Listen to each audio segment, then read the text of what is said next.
What's up, man? Happy Friday to you, Big Daddy. Finish strong Friday, baby. We here, we ready. We are excited for the weekend ahead. And my goodness, what a week it has been. We have had some great guests. We've had some great shows. My goodness, man. How would you wrap this week up before we get to our special guest today? Man, I think we have the right guess for the right moment I because agree. for a lot of people, it's been a week. As you can tell by my voice, it's been a week, right? And yet here we are. And one of the things I love about this show, besides hanging out with someone as gorgeous as you every day, is our opportunity to not always look good and be right, and Yeah. just to be real and transparent with people. And I find that from the messages I get from other people and from what they say and they reach out, how helpful that is to just be a person sometimes, right? And it's okay, guys, to be successful and struggle.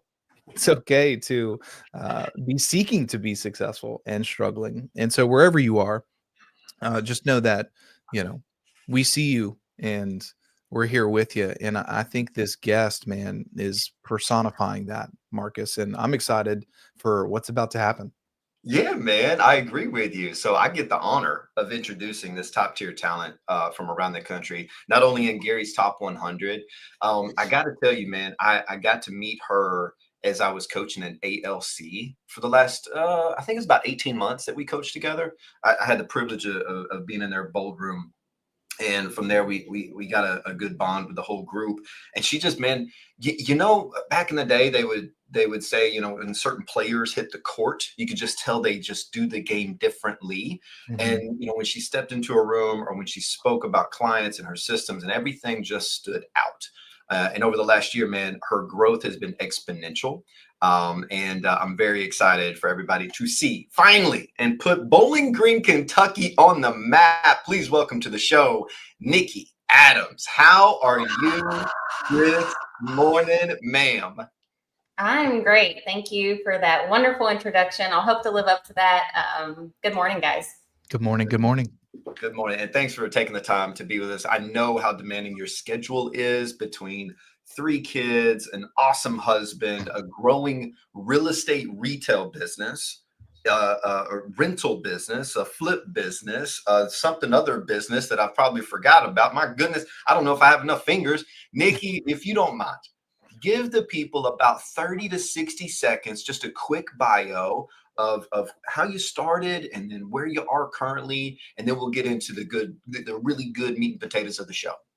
Yeah, well, so I started as a single agent, and I wasn't really wanting to join a team because I just wanted to do things a certain way, and I felt like a certain level of customer service, just doing things a little different from what I had seen in our market. So I had my own vision for what I wanted my business to look like. So I started out as a single agent, hustled, did open houses every weekend, did all the things, kind of went back to the basics of what I noticed agents in my market weren't really doing as much, and built some clientele up, and got to the point where I realized there's only so much I can do on my own. And it was very evident through, some of the resources, the coaching, talking to that top tier talent. I realized there's only so far I can go by myself, and then you have to bring in some leverage. So then it was time for growth. And growth, while you're running a business and while you're raising a family, it can get uncomfortable and it can get a little foggy on what direction you need to go. So I'm very appreciative of all the coaching and all the resources that Keller Williams has really poured in, because it's allowed me to create that roadmap of where am I at now, where do I want to go, and how do I get there. Very well said. Very well said. There's one thing that I want people to hear in, and where'd you come from before real estate? I had some sales background. I was actually assistant manager at a bank right before I got into real estate. Had Cool. a terrible experience buying my first house. I didn't feel like any of the agents were really advocates for their clients. And Mm. that's what really made me say, you know what, other than helping people open checking accounts and get personal loans, I think I can serve a bigger purpose. And so got my real estate license. And when I started out, my goal was to help first time homeowners, because I had all these questions. And when I would call these agents, it felt like was very transactional. It was just, do you want to buy my listing? And if not, okay, see you later. And I wanted to provide a different level of customer service for them. Now, there's one thing, and I know Kyle's going to have some good questions for you. I just want to cue us up one more thing. There's one thing that I know about you. You're a high driver, a go get it, like get it done right, and we're going to do it the right way, which has been amazing. And from time to time, having that mindset, like some top tier agents do, I've got to do it this way, this way. Some people take it on like, if I don't do it, it won't get done right. And I think maybe early in your career, you faced a little bit of that. And how long did you adopt that mentality before it switched? And when it switched, what happened to your business? So for me, you're right. I wanted to handle every aspect of it. So in the beginning of my career, I was out, I would come to the office every morning, which was something I didn't see other agents doing. And I would just look for who can I help today. And then I started getting business. I remember getting my first deal, and then I'm like, oh, now where's my next one going to come from? And I just kept searching for that. And they kept coming because that's what I was focusing on. And bold coaches, what you focus on expands. So yes, love it. And then I realized when I'm sitting up at 10 a.m. or 10 p.m., I'm sorry, all night doing paperwork, that time I was taking away from my family. So I was growing this really great business, and my kid and my husband, we were trying to grow our family. We only had one child at the time, which is why I think I got away with that for so long. So for about the first 4 years, I did everything solo, and it was really, really hard because it was almost like I was working a 16-hour shift every day. And that will wear on you no matter how much drive you have. So then once I realized I needed some leverage, it was really hard because I can tend to be a little bit of a perfectionist, and I can do it best, right? But that's not true. That's just a mindset. And I had to work on regrouping that mindset and changing that mindset. And then I realized if I hire someone and they focus on just this one thing, it opens up so much time for me to focus on the other areas that maybe they can't do. They can't go out and get that business like I can. They can't create those relationships like I can. They can't hear that need and help someone set out what their goals look like I can. Or maybe they can, but in my mind, that's where I try to put my focus now, and welcome that leverage in, because sometimes me trying to be a perfectionist causes me to delay things that could have already been in the works. So I like that one. Kyle, what'd you hear? A bajillion things, Marcus. A bajillion things. One of the things that I love and I'm super passionate about coaching and speaking to is that to build a big business, you don't have to sacrifice your family. Yes. You don't have to sacrifice that family time. And so hearing this story, guys, I want you guys to take away from this: huge business growth, continual business growth, and continual family growth. From 1 kid to 3 kids, still with her awesome husband, still living her life by design. And she did it through self-awareness, ladies and gentlemen, and then asking for help, and then getting help, right? And then growing that leverage. It's not easy, especially when you've been successful. It's like, I can't do everything myself. What is this law? No way I can. And guys, once that switch flips, it's game on, man. So I guess let the people know kind of what does your organization look like today? Because Marcus listed like 87 businesses that you're a part of in the beginning of the show. So how do you do it all? Like, how many pieces do you have rolling around? So for my real estate business, that is really our bread and butter. That's what funds our life and our other businesses. So for our real estate business, we now have, it's myself as the rainmaker, the main agent, the only agent at this time. And I have a director of operations. She has been a key role. She is amazing. So her name's Terry. I have to shout her out. She's awesome. She's in the office every day. I have that in-person piece. I've tried part-time assistants and just the wrong hires, right? And so, and it's hard because when you hire the wrong person, you're like, ooh, I knew it. I just should have done this myself, because you have to pick that back up, and that's very heavy and it's hard to do. But then when you do find the right hire, you have to listen to what Gary says about, hire slow and fire quickly. You don't keep the wrong talent or the wrong people in your organization. You have to be okay with saying, okay, we're going to start over and we're going to try this again. failure is what has made me so successful. I fail and I fail forward. I realize, okay, that didn't work. What are we going to do different next time? So when we hired Terry, this was around my third hire. The last three, they weren't the right fit.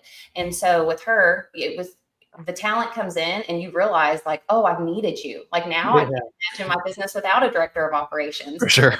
Our next hire is going to be a second admin. And then we're going to start bringing some agents onto the team. It almost sounds like you're following this thing called the MREA, the Millionaire Real Estate Agent. Is that right? You know, it's funny. I tried it Nikki's way, and then I was like, actually, I don't have to reinvent the wheel. Someone's already done this. Oh, many people have already done this, and they've proven what's successful. They've been smart enough to track what works and what doesn't. And I think when people get out of their own head and say, let's look at what the data says about what truly works, instead of trying to keep being creative and recreate all these, oh, this is a great idea, let me do this. It may be, but put your systems in place, go back to the basics, build from there. And then if you want to get creative, you'll have leverage and the time to do so. I think we need a little bit of context for everybody out there. Nikki, and you can rough estimate unless you're Rain Man right now and can just rattle it off. In 2023, how many homes did you sell roughly? 2023. 2023, I think we did a total of around 90 homes. Cool. And then in 2024, when you made your first hire, and what month was that, by the way?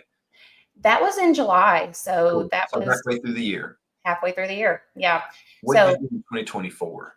In 2024, we closed out with 28 million, close to 29 million, and 105 units. And what are you searching for this year and have on your radar as a goal, whether it's GC or whether it's volume, GCI, or unit count? Don't care what you share.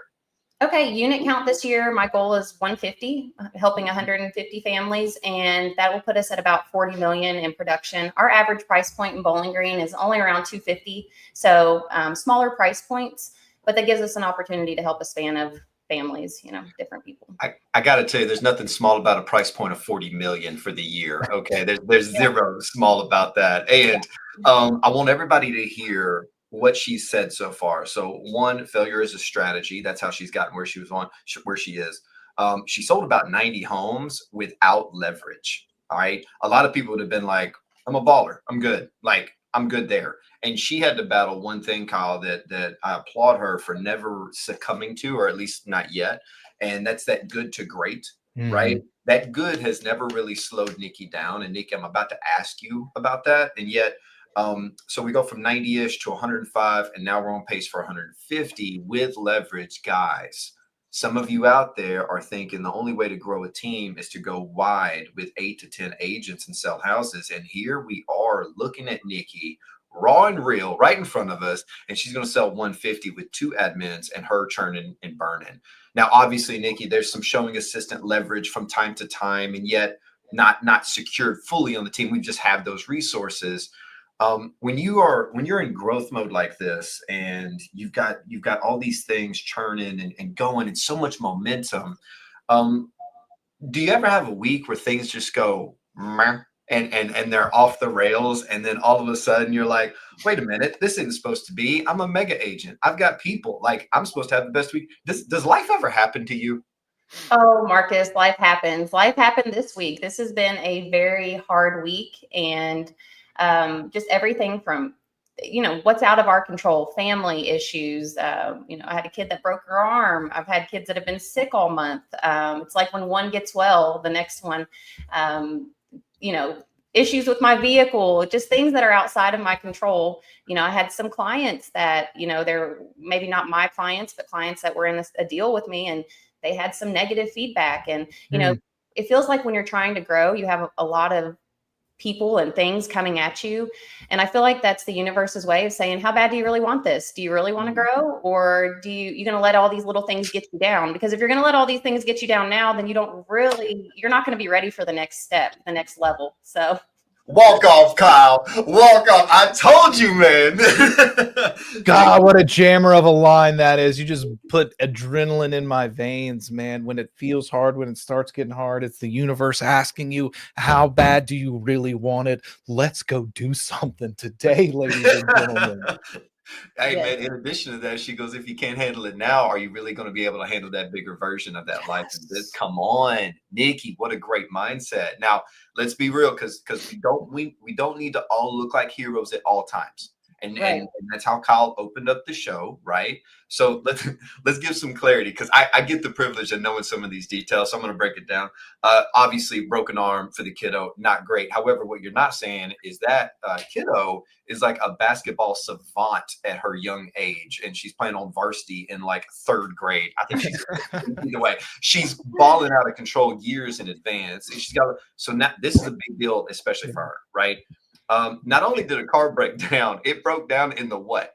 In the car rider line with all the other parents behind me. It was really all I hear is lead gen opportunity, Nikki. That's all I got out. I started handing out business cards. No, I didn't. I rolled my window up and I hid. No.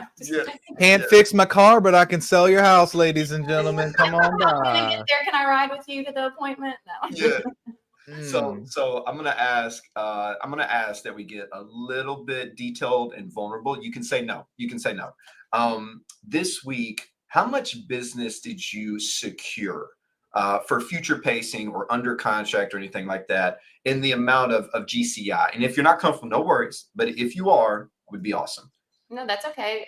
We had several contracts that we wrote for buyers. We had a couple new listings. So future GCI for this week was around 50,000. Love that. Okay, cool. So 50,000 that we put on the docket. And yesterday, where was your mindset at a certain point? I was really discouraged yesterday. I was dealing with some things. Oh, I left out the cake, the icing on the cake for what happened this week. I received my first complaint, and I'll be vulnerable and say that it, in my opinion, is a silly complaint, but still, nonetheless, when you feel like someone's coming at you, you still have to go through the paperwork and the phone calls and getting it all cleared out. I'm sure it's going to work out fine. And that's the first time that's happened. When I went to my broker, I'm like, I feel like the problem child, like there's all these things piling up this week. And he said, it's a numbers game. If you're going to help 100 families a year, it's going to increase the chances that something like that happens. So I think really that mindset and just trying to snap back to, okay, what's the goal? How do I get there? Because if we just sit in our feelings, then we're not taking action. And we can't choose what happens to us, but we can choose how we react to it. And, I've had a couple with these new buyer representation docs, I've had a couple people pushing back and saying very like hateful things about, you can't make me work with you or this. No, I can't, and these are the rules. We have to sign these forms, and I'm going to have a certain standard for the type of clients I invest my time in. And the beautiful thing about being at this level is I get to choose who I work with now. And so before, where I felt like I couldn't tell someone, no, don't text me at 10 p.m. or no, please don't speak to me that way, or this isn't how we conduct business. Now I can say, hey, you're right. I don't think this is going to be a good fit. And I can walk away and put my time and energy on the next person, because the last thing I want to do is waste time and energy on someone that I don't feel like that would have been 2 months of headaches if I would have worked with someone that started out that way. So I think just getting your mindset wrapped around it was the big key for me. But to answer your question, I was very down yesterday. I was like, man, what else? What else are you going to throw at me? So you're a top tier agent. You've got all these great things going on, and you found yourself in life and being a human, and your mindset kind of really, really low because all these jabs and left hooks and everything that you're taking. What do you do to correct that and reframe? Like, literally, what are the action items? What do you focus on? Do you have any tactics that have worked for you? In the personal or business? Oh, business. Business side? Technically both. We're talking mindset. So, either one.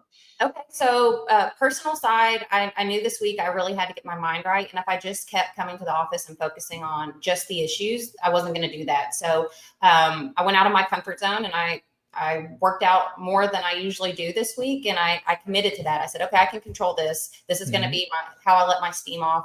And I'm going to take this time for me. So I made sure to keep my personal time in there, even though dealing with all these other issues, it felt like I just needed to be in the office handling stuff because I've had so many distractions, but I didn't let the personal side go. You've got to pour into yourself. And then on the business side, I heard a really great idea. It's kind of cheesy. It was presented to me to be kind of cheesy, but it made me laugh. And I was like, okay, we're going to do that. So, Valentine's Day coming up, we're going to run a play for lead gen this week, because I'll be honest, I don't really feel like just calling people this week.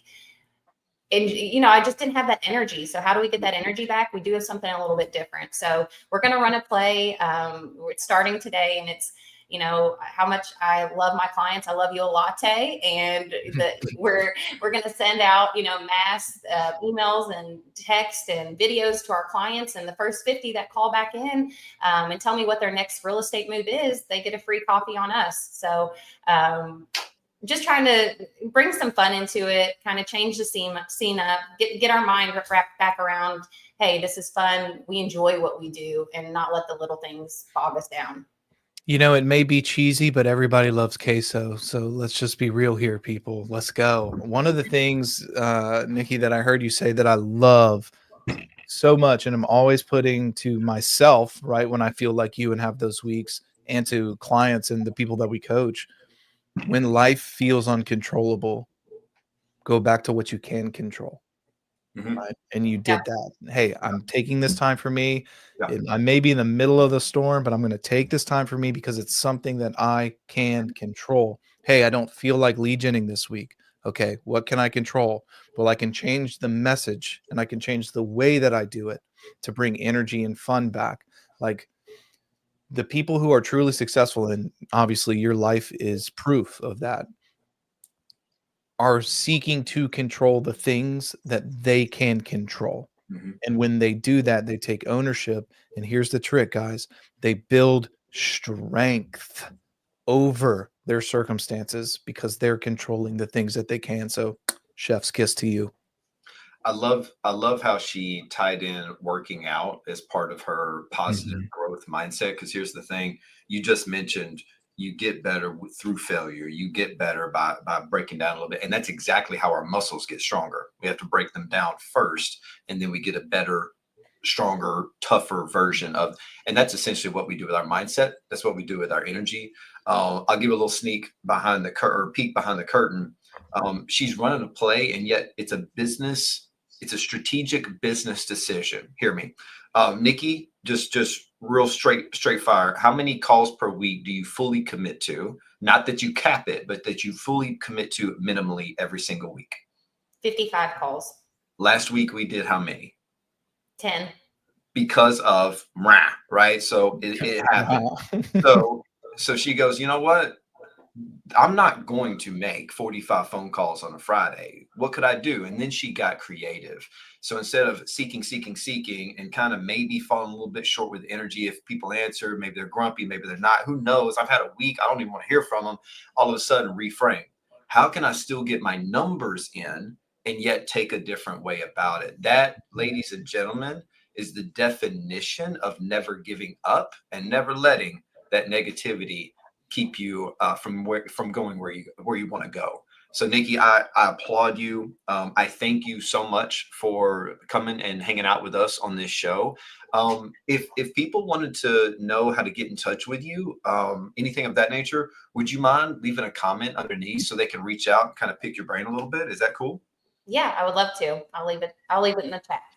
Awesome. And we do this with every guest, a little impromptu with you, and yet we're going to surprise you. At the end of every show, we ask our guest if there's any parting words, any quote that you lean on from time to time, any affirmation, any kind of last minute thing that you would like any agent out there to know who's looking to grow their business or mindset, or a little bit of both.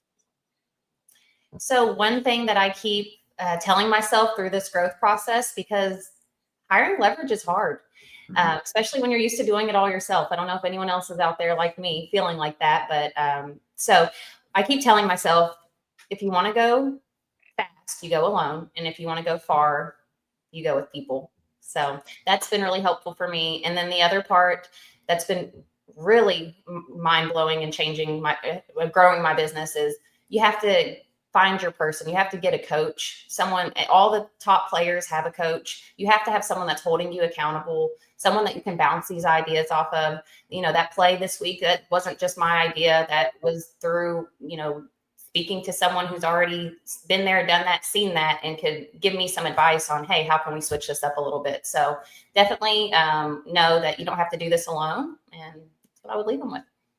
Love it. Kyle, what you think, man? All-star. Nikki Adams, ladies and gentlemen, it is a joy to be able to hang out with you, get to meet you. Guys, I trust that you took some good notes here and were able to connect. And this very relatable, very poignant story about success. And it's not all perfect, but the universe is going to ask, how bad do you want it, guys? And you need to look back at it and say, I want it. Let's go. I'm going to control what I can. Let's go have a good Friday, Marcus.